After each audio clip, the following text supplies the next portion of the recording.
எனது மானசீக குருவான ராமையநாடாரின் அருந்தவ புதல்வன் கனகசுப்ரத்தனம் ஐயா அவர்களின் திருப்பாதம் பணிந்து என்னுடைய உரையை ஆரம்பிக்கிறேன். பொதுவாக நம்ம பாரத தேசத்தில் மிக முக்கியமான விஷயங்கள் பல தொழில்கள் இருந்தாலும் சுயதொழில் தான் ரொம்ப இம்பார்ட்டண்ட். சிறு சிறு தொழில்கள் இதெல்லாம் பண்ணுறது அப்படிங்கிறது அவங்க மனதைரியத்தையும் மன வீரியத்தையும் காட்டும். எத்தனை நம்ம வேலை கொடுத்து போனாலும் எவ்வளோ பெரிய கம்பெனிகள் இருந்தாலும் நம்ம தொழிற்சாலை சிறு தொழில் சார்ந்து தான் நம்ம தேசம் ஒருத்தோட பொருளாதாரம் உருவாகிருக்குது. அப்படிப்பட்ட சிறுதொழில் செய்கிறதுக்கு முதலீடுகள் எப்படி இருக்குது என்ன இருக்குது நம்ம யோசிக்கிறதுக்கு எதுவுமே கிடையாது. நம்ம சிறுதொழில் செய்யணும்னு விரும்பிட்டோம் அப்படின்னா ரூ. 1000 இருந்தாலே போதும், அழகாக பூக்கட்டி விற்கிறாங்க. அதுவே ஒவ்வொரு இடங்களும் ஒவ்வொரு மாதிரி தொழில்கள் இருக்குது. முதலீடு ஒரு பிரச்சனையே கிடையாது. அது இன்றைக்குள்ள அரசாங்கத்தோட மிகப்பெரிய திட்டமான முத்ரா திட்டத்தில் யார் வேண்டுனாலும் எங்கேனாலும் நம்ம தொழில் தரக்கூடிய வாய்ப்புகளை நமது பிரதமர் அவர்கள் உருவாக்கி கொடுத்துருக்கிறார்கள். அதனால் நம் தொழில் நிறுவனத்துக்கு நான் சிரமமாக இருக்குது, எனக்கு கேபிட்டல் இருக்குது அப்படிங்கிறதுல உங்கள் மனதைரியம் மட்டும்தான் வேணும். ஒவ்வொருத்தருக்கும் மனதைரியத்தோடு நம்ம சுயதொழில் ஆரம்பித்து போனோம் அப்படின்னா தேசத்துடன் வளர்ச்சி ரொம்ப நல்லாயிருக்கும்.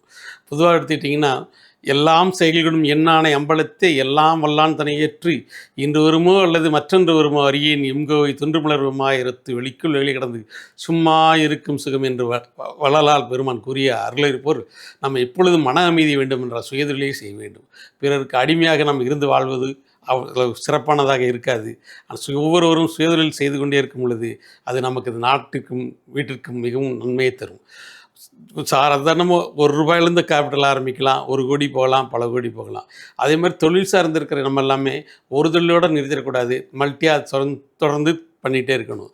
தனிமரம் தோப்பாகாதுன்னு ஒரு பழமொழி உண்டு. அந்த பழமொழிக்கு ஏற்ப நம்மளோட சக்திக்கு இந்த மாதிரி ஒவ்வொரு கம்பெனியில் ஷேர்ஸ் போடுறதோ இல்லை ஒருத்தர் இன்வெஸ்ட் பண்ணுறதோ இல்லை ஒரு பார்ட்னர் சேர்த்துக்கிறதோ தொழில்களை வளர்ச்சி அடைச்சி கொண்டு போயிட்டே இருக்கும்போது ஒரு தொழில் நலிவடைஞ்சாலும் நம்மளோட பொருளாதாரம் அடுத்த தொழில் நோக்கி நகர்ந்துக்கிட்டு இருக்கும். நமக்கு எந்த வித பிரச்சனையும் இருக்காது. பொதுவாக எடுத்துட்டிங்கன்னா நிறைய இப்போ லாஸ் ஆகிறது இந்த மாதிரி பிரச்சனை எல்லாமே அகலக்கால்னு சொல்லுவாங்க. அகலக்கால் வைக்கிறனால தான் லாஸ் ஆகும். ஆனால் அகலக்கால் வைக்காமல் நம்ம இருக்க முடியாது. அதுக்கு மனதிறத்தை வளர்த்துக்கிட்டு நம்ம அதுக்குண்டான என்ன ப்ராடக்ட் போகிறோம், ஒரு ப்ராடக்ட் இருக்குன்னா அதுக்கு தகுந்த மாதிரி நம்மளோட சிச்சுவேஷனை மாற்றிக்கிட்டு அதுக்கு நேர் எதிர்ப்பான இன்னொரு ப்ராடக்ட் போகும்போது நமக்கு உரிய நண்பர்கள், உற்ற நண்பர்கள், சொந்தங்களெல்லாம் கூப்பிட்டு அவங்களோட கேபிட்டல் ஆலோசனைகளை வாங்கி நம்ம கேபிட்டலை விருத்தி பண்ணிவிட்டு ஒவ்வொரு இடமா ஒரு ஸ்டெப்பாக வைக்க குறைந்தது ஒரு நபர்கள் 4 தொழில் வரைக்கும் செய்யலாம். அசால்ட்டாக செய்யலாம். அது ஒரு பெரிய விஷயம் கிடையாது. அந்த ஒவ்வொரு தொழிலையும் நம்ம பண்ண அதில் நமக்கு நேரங்கள் நல்லா செலவிடுவோம். பணம் ஒவ்வொன்றில் வரும். ஒரு தொழில் கொஞ்சம் முன்ன பின்ன போனாலும் இன்னொரு தொழில் நம்மளை காப்பாற்றும். இப்போ சமீபத்தில் கூட நித்யானந்தர் பேசும்போது அவர் பேசுகிறார், என்னோட சீடர்கள் யாருமே வேலைக்கு போகக்கூடாது, என்னோடய சீடர்கள் எல்லாமே சுயதொழில் தான் பண்ணணும் அப்படிங்கிறார். அதில் எவ்வளோ ஒரு உள்கருத்து இருக்குது பார்த்தீங்களா? நம்ம யாருக்கும் நம்ம அடிமையாக வேண்டியதில்லை, நம்ம சுயதொழில் 4 பேருக்கு சம்பளம் கொடுக்குற மாதிரி ஆகணும் அப்படிங்கிறது தான். உதாரணத்துக்கு பார்த்தீங்கன்னா நாடார் கம்யூனிட்டி எடுத்துட்டிங்கன்னா சாதாரண மளிகை கடையில் ஆரம்பிப்பாங்க. அந்த அன்றைக்கி மளிகை கடையில் எடுத்துகிட்டா 70% அவங்களோட கையில் தான் இருக்குது. காரணம் என்னென்னா அங்கே விடாமுயற்சி தொழில் சொந்த தொழில் நோக்கி நகர்ந்துக்கிட்டு இருக்காங்க. இன்றைக்கி அந்த மளிகை கடை விட்டு அடுத்தடுத்த டிபார்ட்மெண்ட் ஸ்டோர் அப்படின்னு தன்னோட வாழ்க்கை தரத்தை உயர்த்திக்கிட்டே போகிறாங்க. ஒவ்வொரு கம்யூனிட்டி பர்டிகுலர் தொழிலை பிடிச்சி வேகமாக போயிட்டுருக்காங்க.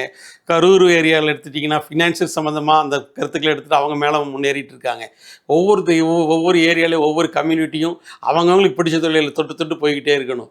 திருப்பூரில் எடுத்துகிட்டா 90% கவுண்டர்கள் தான் பனியனுக்கு ஃபேக்ட்ரிஸ் எல்லாம் வச்சுருக்காங்க. இப்படி ஒவ்வொரு கம்யூனிட்டியும் சப்போர்ட் பண்ணி ஒவ்வொரு தொழிலாக ஒவ்வொரு ஏரியாவில் இம்ப்ரூவ் பண்ணிகிட்டு இருக்கணும். சிவகாசி எடுத்துட்டிங்கன்னா எல்லாம் பட்டாசு தொழில் தான். அது ஒரு குறிப்பிட்ட கம்யூனிட்டி அதிக அளவில் இருக்காங்க. கோவில்பட்டி எடுத்துட்டிங்கன்னா தீப்பெட்டி மேனுஃபேக்சரர், அங்கே ஒரு பர்டிகுலர் கம்யூனிட்டி ஜாஸ்தியாக வளர்ந்துட்டு இருக்காங்க. இப்படி டெக்ஸ்டைல் எடுத்திங்கன்னா கோயம்புத்தூர் நாயக்கரோட கம்யூனிட்டி மிகப்பெரிய அளவில் வளர்ச்சி உருவாக்கிட்டு இருக்காங்க. ஒவ்வொருத்தரும் தொழில் அதிகம் ஆகும்போது தன்னோட கம்யூனிட்டிக்கு முன்னுதாரணமாக திகழ்வாங்க. இப்போ சிவநாடர் எடுத்துட்டிங்கன்னா அவங்க ஒரு சாதாரண இடத்துல இருந்தாலும் இன்றைக்கி மிகப்பெரிய இடத்துக்கு போயிருக்காங்க. அதுக்கு அந்த கம்யூனிட்டியோட செல்வாக்கு அவங்கள பார்த்து பல முன்னாடி நகர்றாங்க. சாஃப்ட்வேர் இன்ஜினியர்ஸ்லாம் அவங்கள பார்த்து போகிறாங்க. இப்படி ஒவ்வொரு தலைமுறையும் புதிய வடிவம் எடுத்து புதிய தொழில்களை ஒவ்வொருத்தரும் சிறப்பாக செய்யும்போது அது அந்த ஒட்டுமொத்த வம்சாவளிகளை விருத்தி பண்ணுது, அந்த கம்யூனிட்டியை விருத்தி பண்ணுது. ஒவ்வொரு இடத்துலையும் மகிழ்ச்சியும் எதுவுமே புகழம் போய்கிட்டே இருக்குது. உதாரணத்துக்கு பார்த்தீங்கன்னா இப்போ என்கவனகர் இருக்கார். அவர் தன்னோட மோட்டிவேட் கிளாஸ்னால எல்லா இடத்துலையும் கனகசுப்ரத்தன் ஐயா அவர்கள் எல்லா இடத்துலையும் மோட்டிவேட் பண்ணி பேசி அவர் பெரிய அளவில் தொழிலதிபர்களை உருவாக்கிட்டு இருக்காங்க. நம்ம தேசத்துக்கு தேவை சிறு தொழில் முனைவர்கள் தான் நமக்கு தேவை. நம்ம அதுக்கு தகுந்த மாதிரி நம்ம ஒவ்வொருத்தரும் முதலாளி அப்படிங்கிற எண்ணத்தோட நம்ம சுயதொழிலை ஏற்றுக்கிடணும். அப்படி ஏற்றுக்கிட்ட போது நாட்டோட பொருளாதாரம் வளரும், நாட்டோட செல்வச்செழிப்பு உயரும்.